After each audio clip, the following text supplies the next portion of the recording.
When you're walking up to the chapel on a tour, it's nice to point out to families that the chapel is actually the geographical center of our whole campus. This represents the Augie community's deep roots in faith and service and what being involved in those things really means to us as a Christian college. If you happen to be giving a tour during the 10 o'clock hour when chapel is going on, you may want to kind of stay outside, give your information about the chapel to your tour, and then maybe allow them to come and peek into the service, see what it looks like inside, and then continue your tour so that you don't disturb what's going on in the chapel during that time. When you're walking past the offices, you can tell students about our two campus pastors, Pastor Paul and Pastor Ann. And then you can talk a little bit about how the chapel is run primarily by our own students that meet every week to prepare services and events. Also mention the chapel musicians is a group of students who help lead worship every service. At this point, when you are inside the chapel, you can talk a little bit more about the weekly schedule of the chapel. So you can tell them about how Monday, Wednesday, Friday are our 10 a.m. chapel services. They last about 40 minutes, and no classes are offered during that time. So students and faculty are able to worship together during the week. On Friday, we have senior sermons, where our own Augie seniors have the opportunity to share their personal testimonies and experiences while they've been at Augie. Also mention that the chapel is open to all students, not just Lutheran students. We have students with very wide religious beliefs on campus, and the chapel is open to them as well. Be sure to mention all of the service learning opportunities through the chapel. There are service trips every year, and they include places like Pine Ridge, New York City, and especially different service opportunities all around the Sioux Falls community. Be sure to mention the various ministry groups on campus like Crew, Flight, and Outreach. And if a student is interested in seminary or ministry, you can talk about options they have through the chapel to help them through this process. So now here is Pastor Paul and Pastor Ann to give you a little bit more info about the chapel. And start with introductions. So, am I supposed to look at the camera? Look at the camera. Hello, camera. My name is Ann Rosendale. I am one of the campus pastors here that serves this Augustana community, and I've been at Augustana for about a year and a half, save the time that I spent as a student at Augustana. So 4 years as a student plus a year and a half of wonderful employment at Augustana College. Is that the question? Mm-hmm. Good. I'm Paul Rohde, and I've been campus pastor here since 2001. So Pastor Ann was one of my students way back in the day. That was special.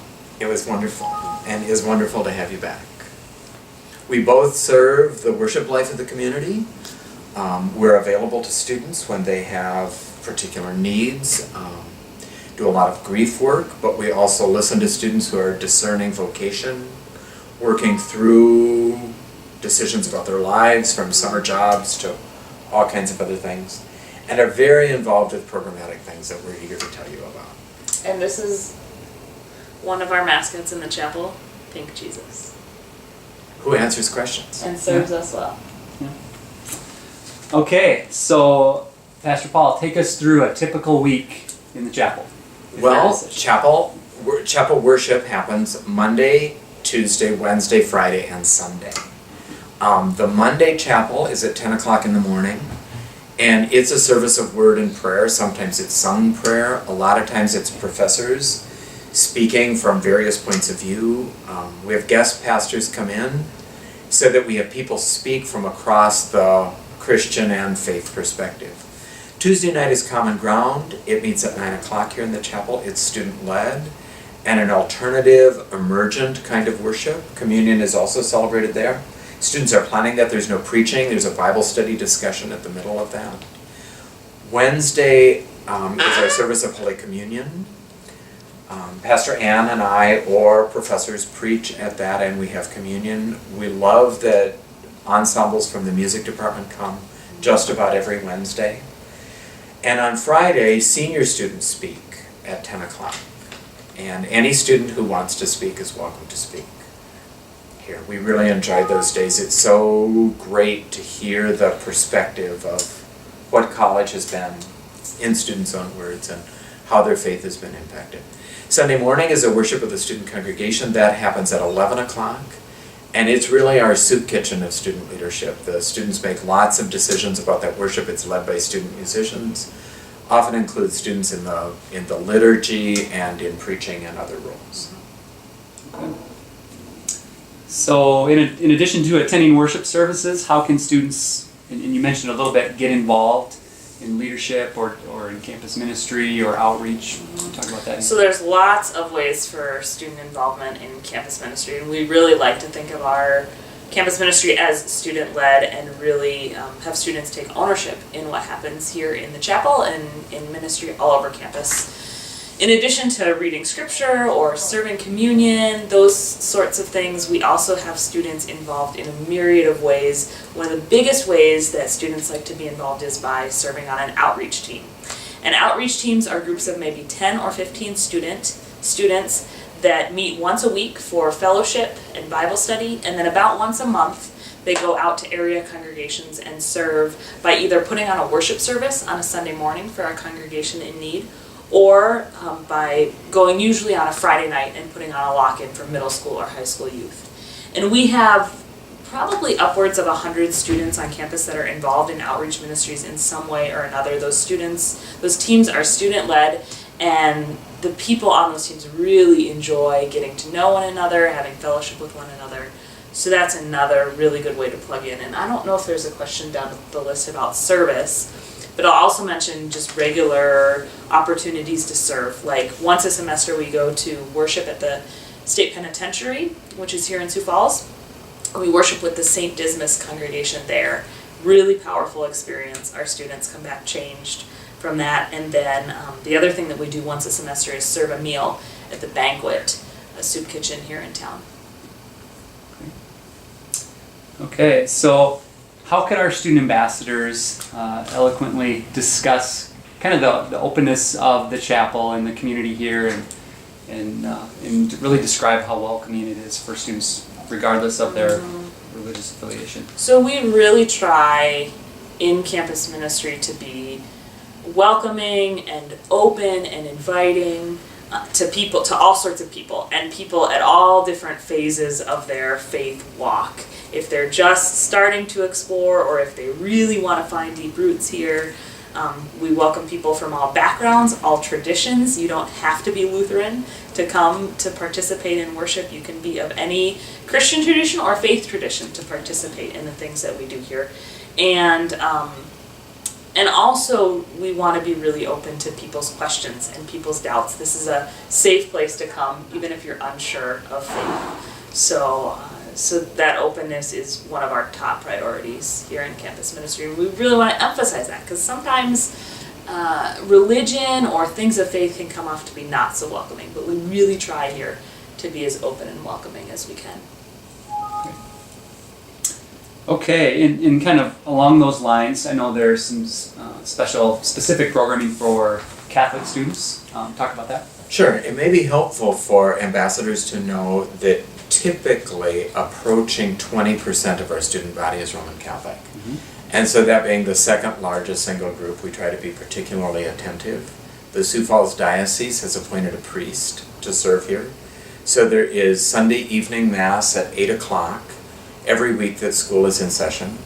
And the first Tuesday of the month is a community Mass where faculty and staff who are Roman Catholic and students and others who aren't Catholic but just appreciate the worship come for a Mass that first Tuesday of every month. And then we have a student leader on our staff who encourages Roman Catholic involvement. They will go to a number of things sponsored by the diocese, or they'll have discussions. One of our most popular discussions every year is what Lutherans and Roman Catholics have in common. Typically there are a lot of Lutheran students who are dating Catholic students, and they'll come to try to figure this out. And as Ann said about the welcome, it's a place of questions, and we learn from each other and listen to each other, but try to celebrate what we have in common, as opposed to just what separates and distinguishes us. Great. And then also, I know there are things that happen here to support groups, outside of maybe the realm of specific campus ministry that happens in the chapel. But what other opportunities are available, and maybe mention some of those other groups that you're aware of that meet on campus. But besides campus ministry, there are a number of ASA organizations that have religious purpose. And they include things like FCA and Crew, Flight, Young Life. I'm afraid I'm forgetting some, but those are some of those ministries.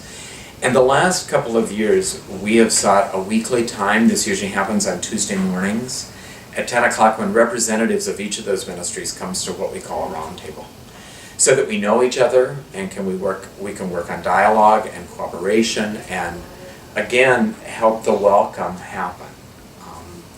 Some students don't come to chapel because they have questions and they're afraid questions aren't welcome here, and other students are afraid of questions. And some groups are not as open to questions as we may want to be, but we seek to understand each other and to learn from each other, and the roundtable has been a really good opportunity to stretch all of our understanding.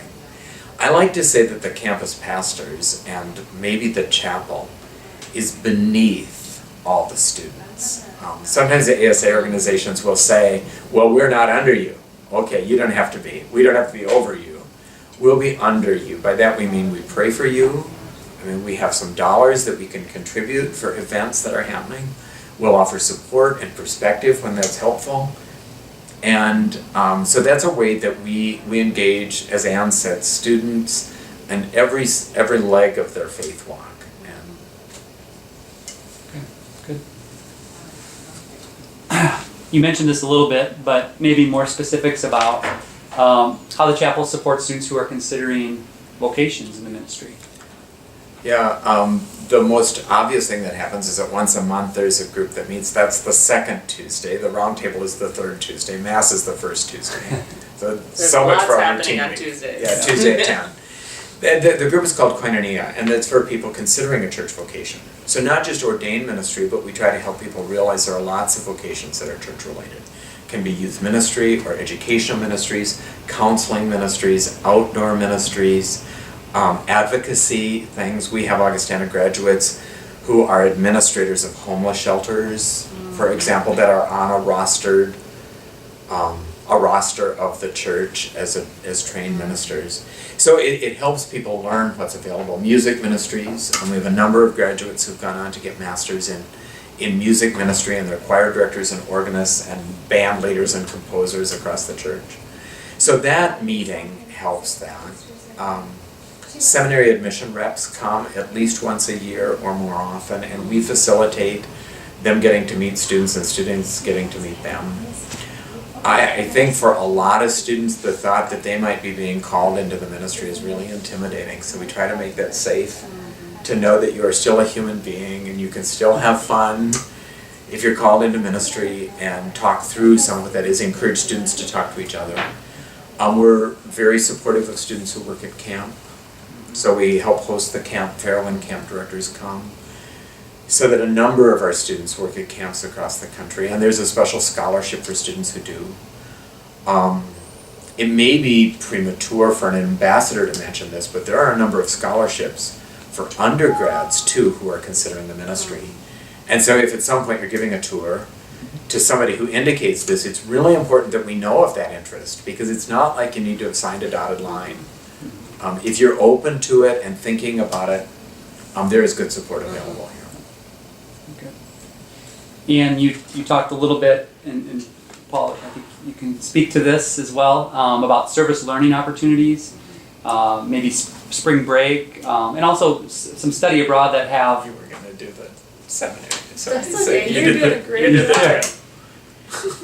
Trips. You Trips, want to talk about yeah, trips? you can, and I know you Let's talk about trips. You each have done probably different things. So you can talk about Sure. your own. Or? Yeah, so most breaks that we have here on campus, like fall break, spring break, sometimes J-term break, we will take groups of students to different places to do essentially a mission trip. We call them service learning trips, because we want to be clear about the learning that happen that we receive when we go on those trips. But you often during fall break we go to the Pine Ridge Reservation and work with the community there, learn from them, grow with them. Last year I took a group of students to Florida, and we built a bridge down at a big Presbyterian camp down there. We've gone to New York City before. We are planning to go to Holden Village for spring break this year, which is a retreat center in the Cascade Mountains of Washington. So we go lots of places, sometimes farther away. Pastor Paul is leading a trip to Spain this summer to walk the Camino de Santiago, and to Taizé, France, to spend a week or so with some monks there. And there are lots of opportunities for mission trips. So if you like that sort of thing, service learning trips are up your alley. And it's an affordable way to travel too for students who maybe can't get away for a whole J term or a whole semester. It's a nice, to do that for a week is really a good opportunity. I think one thing we haven't said is that every Augustana student is welcome to participate in any of these things. So the service down at the banquet, for example, or going to the prison, or going on a trip, you need not be a chapel attender to participate in that. We seek lots of places of engagement with students, and lots of students have different starting places, and that's totally fine with us. Okay. Well, any other highlights or items, important things that you think student ambassadors should know? Maybe not for every tour, but should it come up, or things that you'd like student ambassadors to point out about the chapel?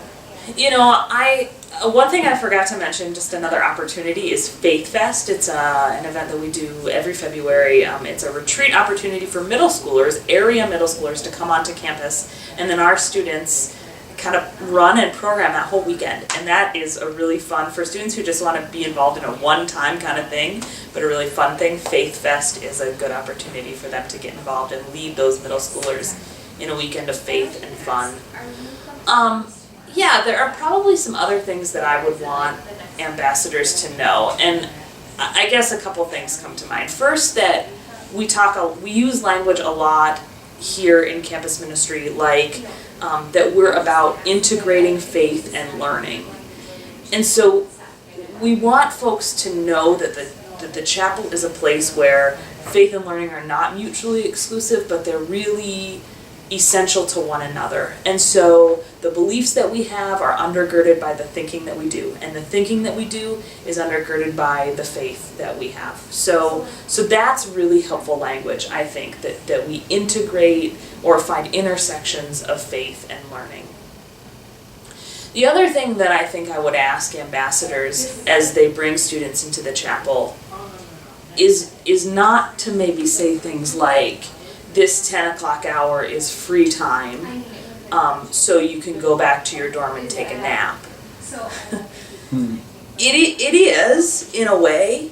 It's also dedicated time where this Christian mission of the college is uplifted, and that you have the opportunity. It's not required, certainly. We don't want to use that kind of language, but it's an opportunity to explore faith. So if you're looking for maybe a way to deepen your faith, or maybe if you just have curiosities about faith, this is a place to come. And while certainly we all will take naps probably at one time or another during the 10 o'clock hour, we also hope that at one time or another students will find their way into the chapel. Can I say one more thing that came to mind? Yeah, you bet. I was in a conversation this morning about campus ministry, and I used words like facilitate and equip. And I think that's how I see my role as campus pastor, and I think a lot how Pastor Paul also functions in his role here. We want this ministry to be about the students learning and growing and exploring, and we want to facilitate that as best we can.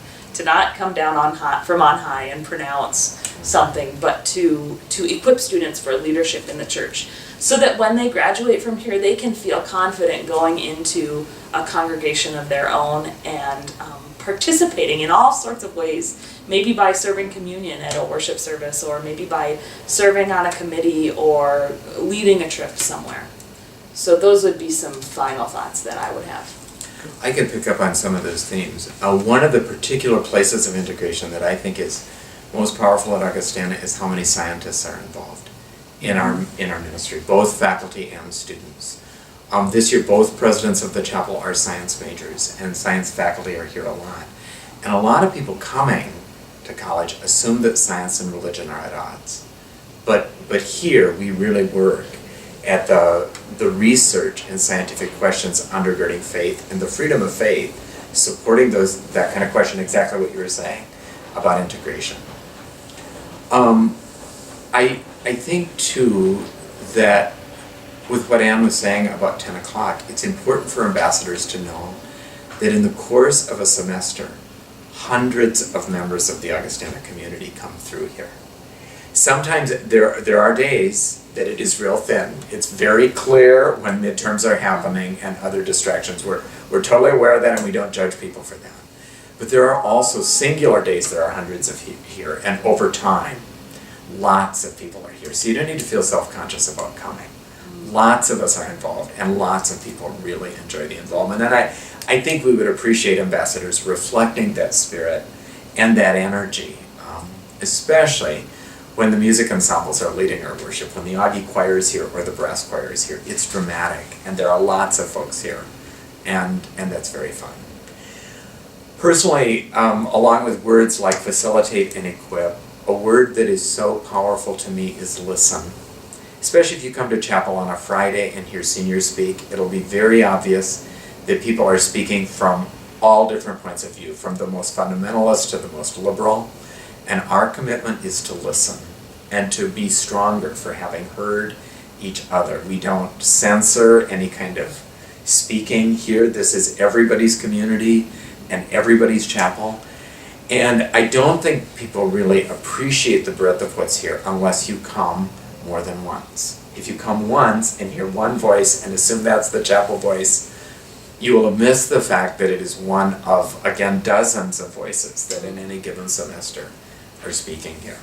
So, any pieces of that you can reflect to folks, we're glad to know.